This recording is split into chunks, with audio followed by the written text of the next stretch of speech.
In 1937, the carrier fighter was boxed in by the ship it flew from. It had to leap off a deck, take the violence of an arrested landing, fold small enough for the hangar lift, and still fight. Each demand stole speed, climb, or power. So every navy lived with the same bargain. Carrier fighters lagged behind land-based machines. They also turned in wider circles and carried less fuel. American and British planners treated that as the price of going to sea. Japan refused to. In October 1937, the Imperial Japanese Navy issued a demand so severe that one of the two invited firms backed out. It wanted a shipboard fighter able to beat land-based rivals in speed, climb and turning, while carrying two 20mm cannon, two 7.7mm machine guns, radio gear, a direction finder, and fuel for 6 to 8 hours at economical cruise. 8 hours meant a reach no fighter could offer, more than 2,400 kilometers out and back from a carrier in the Pacific. The Navy still capped the span below 12 meters for the elevator. It asked for 3,000 meters in 3.5 minutes, 500 kilometers per hour at maximum speed, and handling at least as sharp as the A5M, already the most agile carrier aircraft afloat. The officers behind it were not designers. China had taught them that the next war would stretch across ocean distances where a short-legged fighter, however quick, became dead weight. What they had drafted was a wish list against the edge of aeronautics. It went to Nakajima and Mitsubishi. Nakajima ran the sums, judged them beyond reach, and left the contest in January 1938. At Mitsubishi, one 34-year-old engineer believed the problem still had a crack in it. His name was Jiro Horikoshi, and Mitsubishi was no backyard shop. Mitsubishi was already an industrial empire. Yataro Iwasaki, a former samurai from Tosa province, had started it in 1870 as a shipping firm. Government contracts, hard bargaining, and the upheaval of the Meiji Restoration helped turn that firm into a conglomerate woven through Japan's economy. By the 1930s, the Mitsubishi Zaibatsu stood with Mitsui, Sumitomo, and Yasuda among Japan's 4 largest industrial groups. It built ships, mined coal, and made steel, glass, paper, and electrical equipment. Its reach ran through banks, insurers, trading houses, and Tokyo real estate. It had moved into aircraft as well. In 1920, Mitsubishi set up the Mitsubishi Internal Combustion Engine Company to build aircraft engines. In 1928, that became Mitsubishi Aircraft. Then, in 1934, Mitsubishi Aircraft joined Mitsubishi Shipbuilding to form Mitsubishi Heavy Industries. By the late 1930s, it was Japan's largest private company. The aviation work centered on the Nagoya Works, a huge plant complex in central Honshu. From there, Mitsubishi built Navy bombers and Army fighters, backed by thousands of engineers and assembly workers. The tools, space, and talent were there. The physics were not. The Navy had ordered an aircraft that the numbers said should not exist. Horikoshi now had to drag it into existence. Jiro Horikoshi was born on June 22, 1903, near Fujioka in Gunma Prefecture, northeast of Tokyo. He came of age as aeroplanes stopped being novelties and became instruments of national power. At the University of Tokyo, he entered the engineering department's new aviation laboratory and graduated in 1927, among the early groups trained specifically to design aircraft. At Mitsubishi's Nagoya works, Horikoshi began with a failure. His first assignment was the 1MF-10, an experimental carrier fighter that reached prototype form and flew, but badly. The undercarriage was fragile, the controls were unsatisfactory, the program went nowhere. For Horikoshi, though, failure was not wasted effort. It was evidence. He carried those lessons into the mid-1930s when he took charge of the A5M and built a carrier fighter from a clean sheet. The A5M came out as a lean, low-wing monoplane with fixed gear and an open cockpit. What it gave up in refinement, it repaid in speed and knife-edge maneuverability. Once it entered service with the Imperial Japanese Navy, China became its proving ground during the Second Sino-Japanese War. Against Chinese Air Force fighters, many of them Soviet-built, Japanese pilots found they could dictate the fight. The A-5M could turn inside every opponent it met. That performance made Horikoshi the designer the Navy trusted most for fighters. So when the 12 Shi requirement appeared in 1937, the question inside the Navy was not really who should run it. Mitsubishi was the obstacle. Its managers were tied up with a Navy bomber contract, while the A-5M was already in production. To them, another fighter, built around demands that looked nearly impossible, threatened to drain men, time and money from work they already had. Horikoshi pushed back. He argued that the fighter mattered more than the bomber, and that his team could hit the numbers only by cutting weight with unusual severity. The Navy sided with him. The bomber was put aside, and the engineers at Nagoya received the people and resources they needed. Now, the job Nakajima had called impossible belonged to Horikoshi's group. The trap was simple. More range required more fuel. More firepower required heavier guns and ammunition. Each answer made the airplane heavier. Then the trap tightened. A heavier fighter needed a stronger engine, and stronger engines brought more weight of their own. The design could chase itself in circles forever. Horikoshi saw the only escape: take mass out of everything else. That choice was cold, disciplined, and costly. It would shape the aircraft's glory and its human price. He removed the protection. That meant no steel plate behind the pilot, no armor around the fuel tanks, no self-sealing liners to close a bullet hole before fuel poured out. In the late 1930s, Western fighter programs were moving the other way. American, British, and German designs were adding survivability. Horikoshi left it out from the start because the arithmetic was brutal. Japanese aircraft engines of the period delivered roughly 20 to 30% less power than comparable American and European engines. Horikoshi acknowledged that gap himself. To equal Western fighters with a weaker engine, the airframe had to be so light that the engine's handicap stopped deciding the contest. He turned to extra super duralumin, the new aluminum alloy designated T7178. Its strength allowed thinner parts, shaving weight from joints, ribs and spars across the structure. The wing used one continuous spar, with fuel tanks built into the wing itself. The fuselage was split into two main sections, fastened together by a ring of 80 bolts. Engine, cockpit and wing formed a single stiff assembly. The tail made up the other section. It was a manufacturing shortcut and a weight-saving idea at the same time. The finished aircraft weighed about 1,680 kilograms empty. The Grumman F-4F Wildcat, the American carrier fighter it would later meet in combat, was about 2,610 kilograms empty. On April 1, 1939, Katsuzo Shima took the first Zero prototype off the runway at Kagamigahara Airfield near Nagoya. Horikoshi watched from below as the gamble showed itself in the air. The fighter was almost a ton lighter than its main opponent, and it behaved like it. It climbed hard, carved tight turns, and answered the controls cleanly at any speed. Testing ran through spring and summer.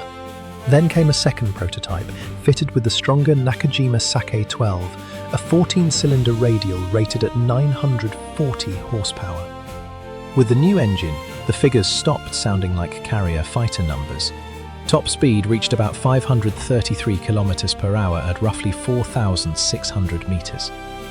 It could reach about 3,000 meters in 3 minutes and 30 seconds, almost exactly what the Navy had demanded.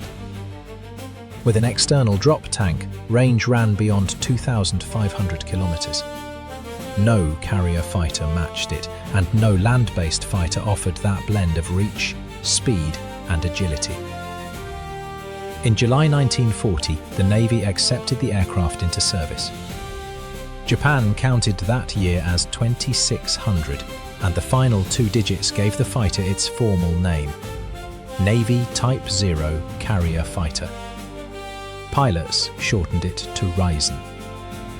Outside Japan, it became the Zero. But its first combat was not Pearl Harbor. More than a year before the Pacific War, in September 1940, 13 A6M20s from Hankow escorted bombers towards Chungking. 27 Chinese Air Force fighters came up to meet them, Soviet-built Polikarpov I-15 biplanes and I-16 monoplanes. The fight was over in minutes. The Zeros shot down every Chinese fighter in the air, all 27, without losing one of their own. Western intelligence heard the reports. American and British analysts brushed them aside, treating the claims as inflated or simply made up. They could not accept what the reports implied, that a Japanese carrier fighter might outfly Soviet-designed aircraft operating from land. Behind that disbelief sat racial prejudice and technological arrogance, hardened into doctrine. Western analysts treated Japanese industry as incapable of building a first-rate combat aircraft. Some even claimed Japanese pilots were physically limited by poor eyesight. Evidence did not support it. Contempt did. Claire Chennault, the American advisor to the Chinese Air Force and later leader of the Flying Tigers, sent Washington detailed warnings about the Zero. They were ignored. The price would be paid in lives. On December 7, 1941, Japan struck. Pearl Harbor was only the first blow in a campaign launched across the Western Pacific and the Indian Ocean at the same time. The force sent against Hawaii carried 420 aircraft from 6 carriers. Among them were 126 A6M20s, flying escort and strafing runs. Over Oahu, they cleared the sky. The American fighters that got airborne were outmatched, and many were destroyed. That same day, Japanese forces hit the Philippines, Malaya, Wake Island, Guam, and Hong Kong. The Zero appeared at each fight. Over the Philippines, Zeros wrecked most of the United States Army Air Force's Far East Air Force, on the ground and in the air.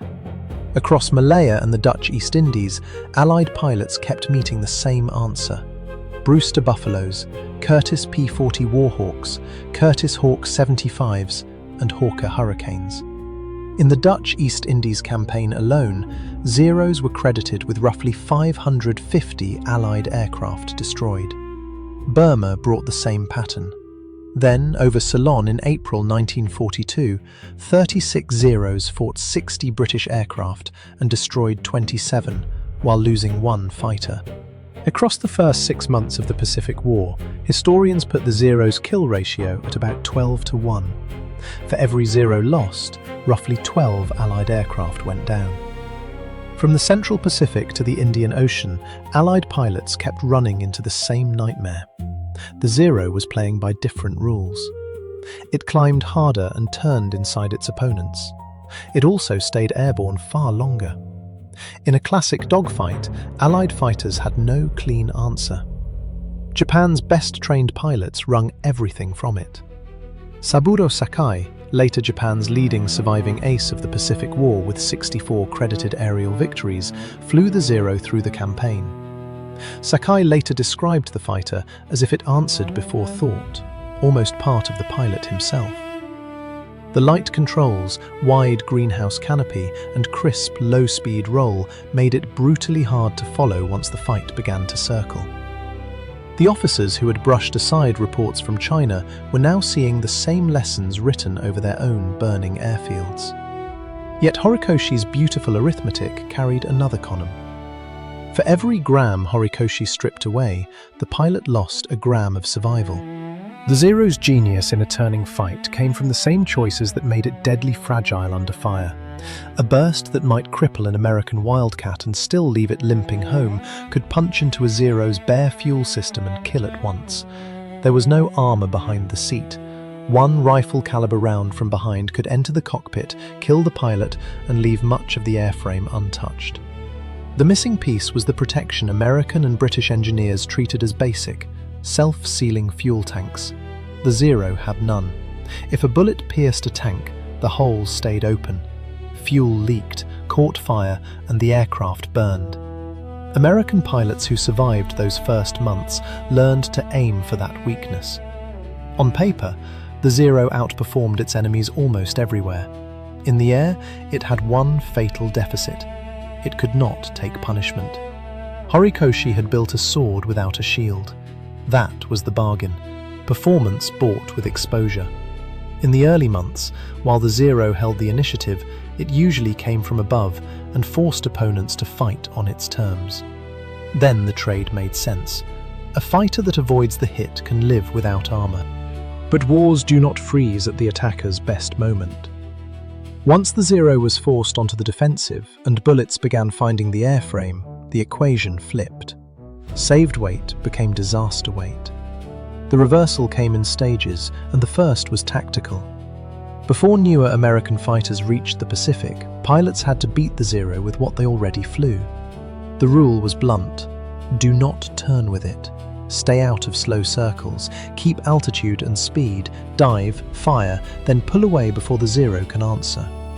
Lieutenant Commander John Thatch had worked this logic into the Thatch Weave before Pearl Harbor, drawing on reports from China. The method used two fighters crossing and recrossing in a deliberate weave. When a Zero latched onto one fighter, the partner turned into the attack and opened fire. The weave did not outturn the Zero.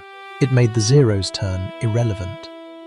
At the Battle of Midway in June 1942, Thatch used it against Zeros in combat for the first time. It worked, and the fleet paid attention. The next break came from intelligence. On June 4, 1942, the day Midway began, a 19-year-old Japanese pilot, Tadayoshi Koga, was attacking Dutch Harbour in the Aleutian Islands. Ground fire cut the oil line in Koga's Zero. He tried to put it down on Akutan Island, but the soft marsh grabbed the aircraft and flipped it over. Koga died. The machine stayed largely intact. American forces recovered it a month later, repaired it, and put it in the air. Now, test pilots could map the Zero exactly, climb at different altitudes, turning radius at different speeds, roll rate, and the limits of its dive. At 200 knots, the captured Zero stopped being a mystery and became a blueprint. Tests confirmed the pilot gossip. At low speed, it could turn and climb beautifully. Push it into a fast dive, roll it hard above that speed, or load it under -G, and the weaknesses showed. The answer was not one clever tactic anymore. It was factories. The United States built new fighters around the flaws Horikoshi's Japan could not design away. By mid-1943, the Grumman F-6F Hellcat was arriving with the answer in metal. It weighed more than the Zero, ran faster, carried armor, and used self-sealing fuel tanks. Its engine made 2,000 horsepower, more than twice the Zero's output. The Vought F-4U Corsair brought much the same edge to the Pacific, with even greater speed than the Hellcat. The Lockheed P-38 Lightning was already there, deadly at altitude with two engines and tight, concentrated guns. The Zero's reign was over. It had not slipped to second place. The yardstick had changed, and the newer American machines beat it where life now depended on it. Speed, diving strength, heavier fire, and the toughness to take hits and still get a pilot home. Horikoshi saw the gap opening. He was already working on replacements. The J-2M Raiden was a land-based interceptor built for speed and climb. The A-7M Repu was meant to take the Zero's place on carriers. But the replacements came too late. The J-2M was held back by engine trouble and appeared only in limited numbers. The A-7M never reached production before the war ended. Japan's industry was being hit from every side. Strategic bombing from the United States, submarine blockades, and the loss of raw materials, oil, and rubber. Mitsubishi's Nagoya works, one of the places that had built the Zero, became a priority target for B-29 raids. The airframe's birthplace was now being taken apart from above. By 1944, the Zero was obsolete, and nobody in the Japanese air arm could pretend otherwise. The fighter that had ruled the Pacific in 1941 and 1942 was being cut down in major battles. In the Battle of the Philippine Sea, in June 1944, American fighters and anti-aircraft fire destroyed roughly 550 Japanese aircraft in 2 days. American pilots gave the disaster its brutal nickname, the Great Marianas Turkey Shoot. The Zeros there were slower, still without armor, and often flown by men who had trained for weeks, not years. The old hands who had learned the airplane over China, Pearl Harbor, and the Dutch East Indies were gone. Midway, Guadalcanal, Rabaul, and the Solomon Islands had consumed them. Many replacements were so green they could barely manage a carrier landing. An outdated fighter in the hands of undertrained pilots became a strategic disaster. In October 1944, during the Battle of Leyte Gulf, the Japanese Navy began sending Zeros on kamikaze attacks. Horikoshi had created a fighter meant to beat opponents in the air. Now it carried a bomb of about 250 kilograms and was flown deliberately into American ships. In the war's final year, more Zeros were spent this way than any other aircraft type. Horikoshi had built an aircraft famous for agility. He lived to see it turned into a piloted missile, often flown by boys. Privately, it crushed him. Diary entries published decades later show an engineer who believed Japan's war had been futile and suicidal from the start, and that the country was being driven toward ruin. He had designed the Zero because the job was his, and because the engineering challenge had swallowed him whole. He had not built it to be thrown away. In 1945, Jiro Horikoshi was reading the end of his own achievement. In his diary, he said he and other engineers had trusted that Japan's leaders would still find a diplomatic escape before disaster arrived. They did not. With no strong move toward a way out, Japan was being carried toward ruin. The machine behind its greatest aerial triumphs was vanishing in its worst defeat. Between 1939 and 1945, Mitsubishi, Nakajima, and other subcontractors built 10,939 Zeros. It remained the most produced Japanese aircraft of the war. The fighter that had stunned opponents over China and ruled the morning over Pearl Harbor finished as a desperate weapon. On August 15, 1945, Japan surrendered. Its great cities, Tokyo, Osaka, Nagoya, Kobe, and Yokohama, had been burned down by incendiary bombing. Hiroshima and Nagasaki had been hit with atomic weapons. Hunger was everywhere. Then American occupation forces arrived, and the industrial system that had fed the war was pulled apart. The occupation went first for the Zaibatsu. In 1946, the Allied occupation authorities ordered Mitsubishi's breakup. Mitsubishi Heavy Industries, then Japan's largest private company, was split into three firms: West Japan Heavy Industries, Central Japan Heavy Industries, and East Japan Heavy Industries. Aircraft work was banned outright. The Zero factories were turned over to civilian production. Men who had engineered a world-class carrier fighter were suddenly assigned to machines for peacetime streets. One of those machines was the Silver Pigeon, a small motorized two-wheeler built on lines that had once assembled fighters able to cross the Pacific. Buses returned. Three-wheeled cargo vehicles followed. A workforce that had produced nearly 11,000 warplanes was now building delivery trucks. Jiro Horikoshi no longer designed aircraft. Under the occupation, Japan was barred from aviation development, leaving the designer of naval aviation's most capable carrier fighter with no aircraft to draw. He waited it out. The occupation ended in 1952, and the ban on the Mitsubishi name was removed. The three successor companies began edging back together, then formally reunited in 1964 as Mitsubishi Heavy Industries. During the split, Central Japan Heavy Industries had learned the car business. It assembled Willys Jeeps under license for Japan and built commercial trucks. By then, the post-war economy was racing ahead faster than much of the world had expected. New roads were opening, and families who had never owned a car were ready for a first one. In 1960, Shin Mitsubishi introduced the Mitsubishi 500, a compact rear-engine sedan with a 493 cubic centimetre two-cylinder engine making only 21 horsepower. It was light, careful, and better engineered than its numbers suggested. The company's first true passenger car after the Zero weighed just 490 kilograms. The old aircraft discipline carried over: remove every gram that does not earn its place. The Mitsubishi 500 found buyers in a home market starved for cheap personal transport. By 1970, the automobile division was large enough to stand alone. On April 22, 1970, Mitsubishi Motors Corporation was spun off as an independent company. The same engineering habits moved with it. Weight mattered, structure mattered. So did the knowledge of engines, metallurgy, and aerodynamics that Horikoshi's generation had built into the Nagoya works. Carrier fighter thinking had been redirected into road cars. Airframe plants became body plants. Engineers who once worked out loads on wing spars now did the same for suspension arms. Through the 1970s and 1980s, Mitsubishi Motors grew fast, turning out sedans, pickup trucks, and sport utility vehicles. Its reputation hardened around tough, heavily engineered machines that kept working where rivals did not. Motorsport became the proving ground.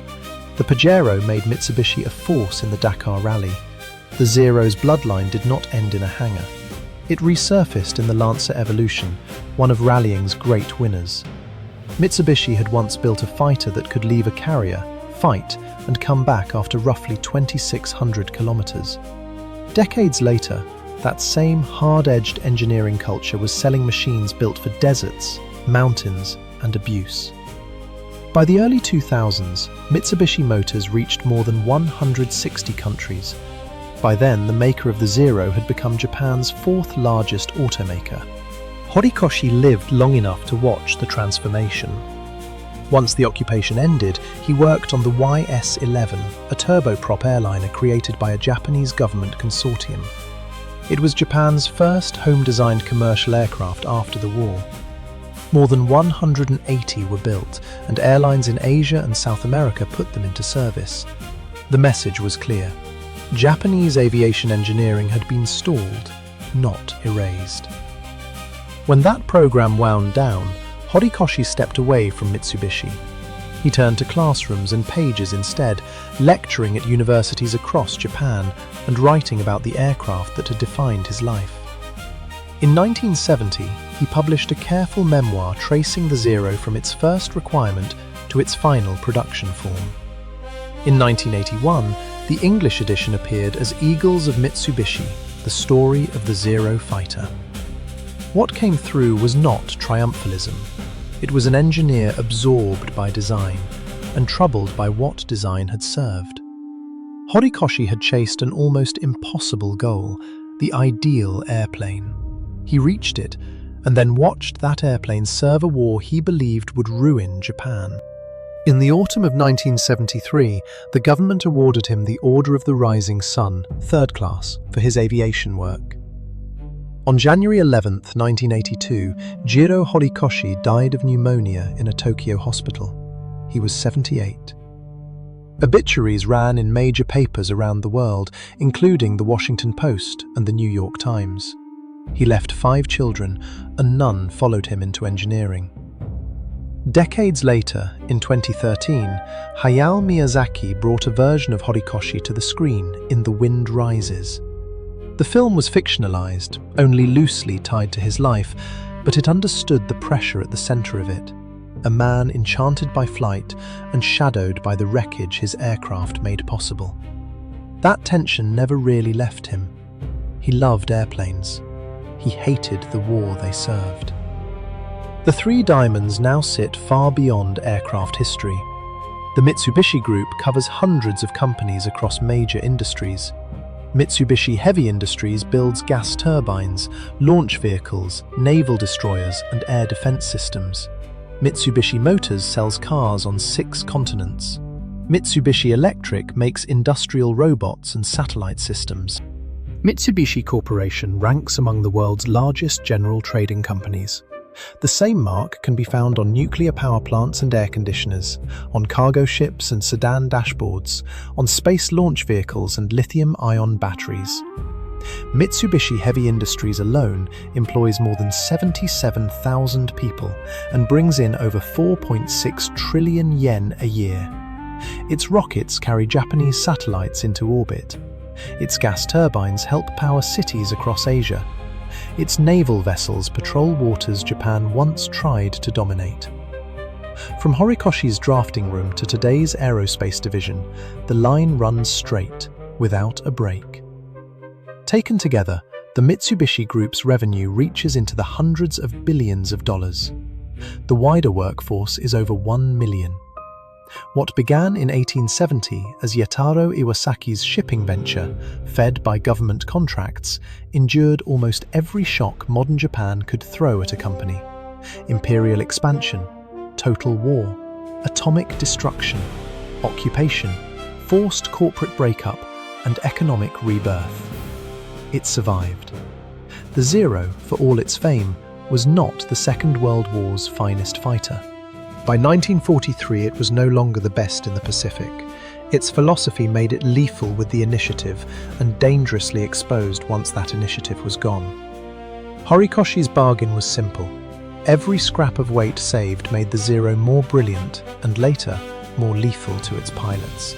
The armour he left out was the armour they needed once the war turned against Japan. The self-sealing fuel tanks he did not fit could have prevented thousands of cockpit fires. That was the Zero's paradox. Its great strength and its fatal weakness came from the same choice.